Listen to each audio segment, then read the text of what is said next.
IPL आ गया है और तुमने नोटिस किया होगा इंस्टा फीड पूरी एंटी क्रिकेट मीम से भर गया है। भाई मेरे पास तो बाढ़ आई हुई है और इसीलिए मैंने डिसाइड किया to get into this rabbit hole and find out for real कि क्या सच में आईपीएल ने इंडिया की स्पोर्ट्स को डिस्ट्रॉय कर दिया है। But I thought about it, so let's talk about it. इस वीडियो को एंड तक देखो और तुम्हारा सारा भ्रम तोड़ दूंगा।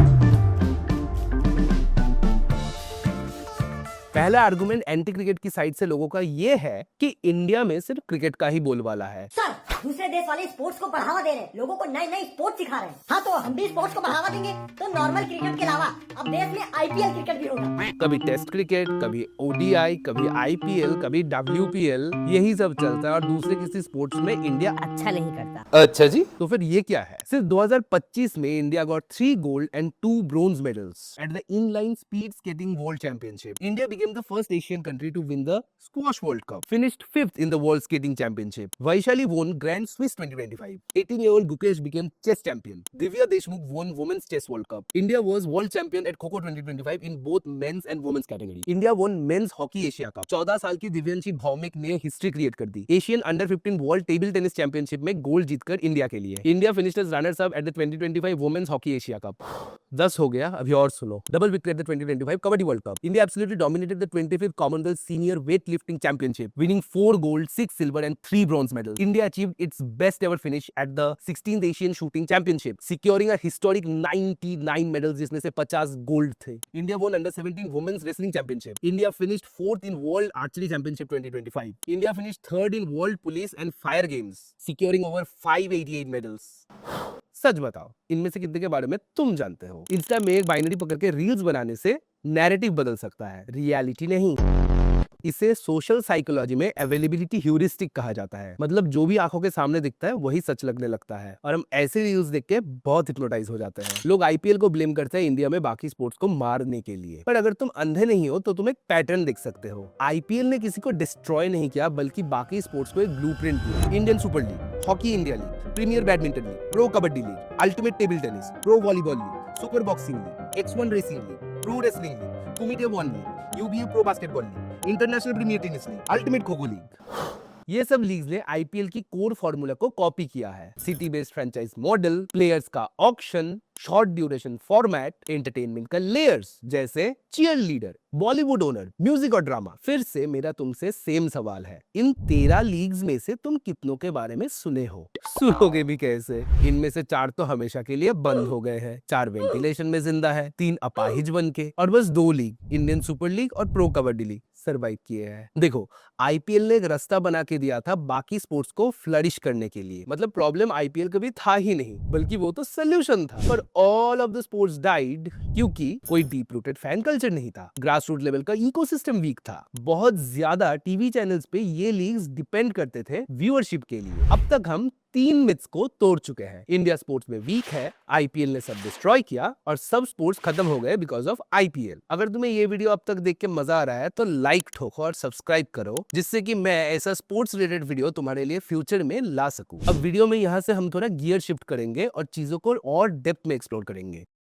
गवर्नमेंट ने अपनी तरफ से काफी कोशिश की है इन रिसेंट दिनों में। 2022 से 2025 के बीच खेलो इंडिया के चलते गवर्नमेंट ने ऑन पेपर करीब 3800 करोड़ रुपए खर्चे हैं ग्रास रूट लेवल पे स्पोर्टिंग इकोसिस्टम बिल्ड करने के लिए। पेरिस ओलंपिक्स 2024 में इंडिया ने अपना सबसे बड़ा कंटिंजेंट भेजा, 113 एथलीट्स। सुनने में लगता है जैसे कोई विश्व गुरु आ रहा हो, पर रिजल्ट सिर्फ 6 मेडल और रैंकिंग 71st। ये बातें बताई नहीं जाती। मतलब कजाकिस्तान से नीचे, नॉर्थ कोरिया से नीचे और एक वॉर टॉर्न यूक्रेन से भी नीचे। मतलब जो देश मिसाइल लॉन्च करके ट्रेन कर रहा था, हम उससे भी हार गए।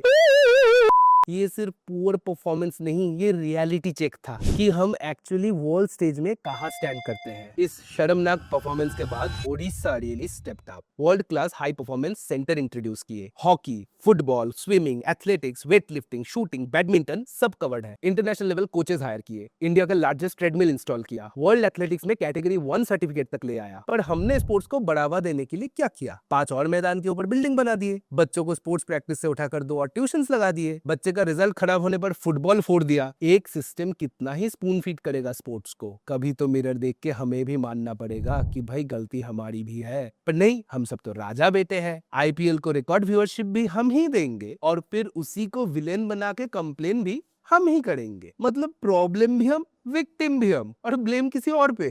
क्लासिक। देखो, आईपीएल के ऊपर ब्लेम डालना इजी है क्योंकि हमने नॉर्मलाइज कर दिया है बाकी सब चीजों को, जिसके लिए असलियत में स्पोर्ट्स मर गया है इंडिया में। सबसे पहली प्रॉब्लम हमारा माइंडसेट। यहाँ लोग स्पोर्ट्स इसीलिए परस्यू नहीं करते कि उन्हें वर्ल्ड क्लास बनना है। यहाँ लोग स्पोर्ट्स को एक एस्केप रूट की तरह देखते हैं। गोल क्या होता है?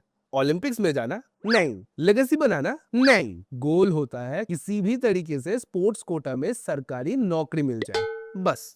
और जब इंटेंशन ही बस सर्वाइवल का हो तो एक्सीलेंस कभी बाई प्रोडक्ट बन ही नहीं सकता। बहुत सारे एथलीट्स के लिए इंडिया में स्पोर्ट्स पैशन नहीं है, गरीबी से निकलने का ये सिर्फ एक एग्जिट स्ट्रेटजी है। और जब सिस्टम भी इसी चीज को इंसेंटिवाइज करती है तो नेचुरली लोग एक्सीलेंस नहीं, मिनिमम क्वालिफिकेशन चेस करते हैं। प्रॉब्लम आईपीएल कभी था ही नहीं। प्रॉब्लम ये है कि हमने एज अ कंट्री स्पोर्ट्स को एस्पिरेशन से ज्यादा ट्रांजैक्शन बना दिया है। और अगर तुम ग्रासरूट लेवल में जाके देखते हो तो तुम्हें और भी डार्क रियलिटी देखने को मिलेगा। स्टेरॉइड्स, डोपिंग, अनफेयर प्रैक्टिसेस इतना कॉमन है कि तुम्हारा सर चकरा जाएगा। दूसरी प्रॉब्लम और भी डेंजरस है। इंडिया में स्पोर्ट्स को कोई सीरियसली लेता ही नहीं, ना घर पे, ना स्कूल में, ना सोसाइटी में। इंडिया की ज्यादातर स्कूल्स में पीटी टीचर हलवाई जैसा दिखता है और फिर हम एक्सपेक्ट करते हैं इंडिया ओलंपिक्स में मेडल लाएगा। रेडिट लिटरली भरा पड़ा है ऐसे कन्फेशन से जहां बच्चे लिटरली रो रहे होते हैं कि उन्हें अपना स्पोर्टिंग पैशन छोड़ना पड़ा नीट या जेईई के लिए। मतलब समझ रहे हो, इंडिया में प्रॉब्लम कभी टैलेंट की थी ही नहीं। यहाँ प्रॉब्लम रिस्क रिवॉर्ड इक्वेशन की थी। एक साइड 10 साल की मेहनत, अनसर्टेन फ्यूचर और नो फाइनेंशियल स्टेबिलिटी, और दूसरी साइड इंजीनियरिंग या मेडिकल का बैकग्राउंड, प्रेडिक्टेबल इनकम और सोसाइटल रिस्पेक्ट। अब बताओ कोई भी रैशनल इंसान क्या चूज करेगा? और तीसरी चीज, करप्शन। भाई इंडिया में इतना लेवल्स में करप्शन एग्जिस्ट करता है कि पूछो ही मत। कुछ देर पहले हमने खेलो इंडिया के बारे में बात किया, जिसके चलते लगभग 4000 करोड़ इन्वेस्ट हो चुके हैं पिछले कुछ सालों में। सुनने में तो लगता है वाह, इंडिया में स्पोर्ट्स का रेवोल्यूशन आ रहा है। उसका हमें कोई भी रिजल्ट दिखने को नहीं मिला। एग्जाम्पल सुनो, इंडियन मेंस हॉकी टीम का कैप्टन हरमानप्रीत सिंह खुद बोल रहा है कि बेंगलोर की स्पोर्ट्स अथॉरिटी ऑफ इंडिया में एथलीट्स को जो खाना दिया जाता है वह एक्सेसिव ऑयल और फैट्स का यूज होता है, और मेस का खाना इतना अनहाइजीनिक था कि उसमें कीड़े तक मिले हैं। 2024 ओलंपिक्स में इंडिया की 6 मेडल्स में से 4 हरियाणा से आया था, और उसी हरियाणा में एक बास्केटबॉल कोर्ट का पोल गिरता है और उसमें एक 15 साल का नेशनल लेवल प्लेयर हार्दिक राठी की डेथ हो जाती है। हरियाणा की पंचकुला डिस्ट्रिक्ट में centre for excellence in sports है, जहां 100 से भी ज्यादा नेशनल और इंटरनेशनल एथलीट्स ट्रेन करते हैं। 2025 में खबर आती है कि मेस कॉन्ट्रैक्टर ने 2 करोड़ का बिल नहीं मिटाया, तो इसीलिए एथलीट्स को ढाबे में खाना खाना पड़ रहा है। ये इंडिया का एलीट ट्रेनिंग इकोसिस्टम में हो रहा है। तो सोचो बाकी स्टेट्स का क्या सीन हो सकता है। और इसके ऊपर हम बोलते हैं क्यों नहीं हो रहा स्पोर्ट्स। ऐसे सिस्टम के साथ हम एक्सपेक्ट करते हैं कि एथलीट वर्ल्ड स्टेज में डोमिनेट करेगा। ये एक्सपेक्टेशन नहीं, ये डिल्यूशन है। और इंडियन फुटबॉल, उसको तो छोड़ ही दो, वो अपने आप में करप्शन केस स्टडी है। AIFA all India football federation में इतना करप्शन है कि प्लेयर्स खुद फीफा को इंटरवीन करने के लिए बोल चुके हैं। मतलब सिस्टम इतना सड़ चुका है कि प्लेयर्स को बाहर से मदद बुलाना पड़ रहा है। हम इस सिस्टेमिक करप्शन को कॉल आउट नहीं करते, हम सीधा आईपीएल को विलेन बना देते हैं। हम ये नहीं पूछते रश्मिता पत्रा, जो इंडिया के लिए फुटबॉल खेल चुकी है, आज उड़ीसा में पान क्यों बेच रही है। पुष्पा मिंज एक पैरा एथलीट होने के बाद भी क्यों आज ठेला लगा के सब्जी बेच रही है। सीता साहू 2011 स्पेशल ओलंपिक्स की मेडलिस्ट रह चुकी है, आज गोलगप्पे क्यों बेच रही है। Asha Roy once held the record for being the fastest Indian on track, आज अपनी रोजी रोटी के लिए सब्जी क्यों बेच रही है। कमल कुमार फॉर्मर बॉक्सर आज गार्बेज कलेक्ट क्यों कर रहा है। ये स्टोरीज वायरल क्यों नहीं होती, इन पर रील्स क्यों नहीं बनते? क्योंकि ये हमारा कंफर्टेबल नैरेटिव कि आईपीएल ने सब कुछ बिगाड़ दिया को ब्रेक करती है। एज इंडियंस हमें स्केपगोट चाहिए होता है। साइकोलॉजी में इसे कहते हैं कॉग्निटिव डिसोनेंस रिडक्शन। मतलब रियलिटी अगर अनकंफर्टेबल हो जाए तो दिमाग एक कंफर्टेबल नैरेटिव बना लेती है ताकि हम खुद को इनोसेंट फील करवा सके। इसीलिए जो भी सबसे ऊपर होता है हम उसे विलेन बना देते हैं। एग्जाम में मार्क्स कम आए, टीचर ने ठीक से चेक नहीं किया, पैसा नहीं कमा पा रहे हैं, बॉस बायस्ड है। इंडिया स्पोर्ट्स में परफॉर्म नहीं कर रही, आईपीएल ने सारी लाइमलाइट खा ली। पर सच तो यही है, हमारे पास स्पोर्टिंग कल्चर है ही नहीं। अगर तुम क्रिकेट को हटा दो इंडिया में से, तो लोग ऑटोमेटिकली फुटबॉल, बैडमिंटन, एथलेटिक्स या हॉकी देखना शुरू नहीं कर देंगे, क्योंकि प्रॉब्लम सप्लाई का नहीं है, प्रॉब्लम डिमांड का है। हम देखना ही नहीं चाहते, हम इन्वेस्ट ही नहीं करना चाहते अपना टाइम, इमोशन और अटेंशन। और अब जब डिमांड ही नहीं है तो इकोसिस्टम कैसे बनेगा? इसके ऊपर हम इंडियंस में हिपोक्रेसी भी नेक्स्ट लेवल की है। हम ये मानने को तैयार ही नहीं है कि हर एक कंट्री इंग्लैंड, ऑस्ट्रेलिया या यूएसए जैसा नहीं है, जो एक साथ 10-10 स्पोर्ट्स को डोमिनेट करता है। हर नेशन का एक नेचुरल स्पोर्टिंग आइडेंटिटी होता है, पर हम क्या करते हैं, अपना स्ट्रॉन्ग जोन जो कि क्रिकेट है, हम उसे भी फुल्ली एम्ब्रेस नहीं करते और बाकी सब में भी कंप्लेन करते रहते हैं। तुम कभी भी ब्राजील या अर्जेंटीना के लोगों को क्रिकेट के लिए रोते हुए नहीं देखोगे। उन्हें पता है उनका धर्म फुटबॉल है, और ये मानने में उन्हें कोई शर्म भी नहीं आता। वो फुटबॉल को पागलपना की हद तक प्यार करते हैं। हो सकता है दुनिया की बड़ी बड़ी super powers FIFA world cup में पार्टिसिपेट करती है, पर फिर भी डोमिनेंस किसका होता है?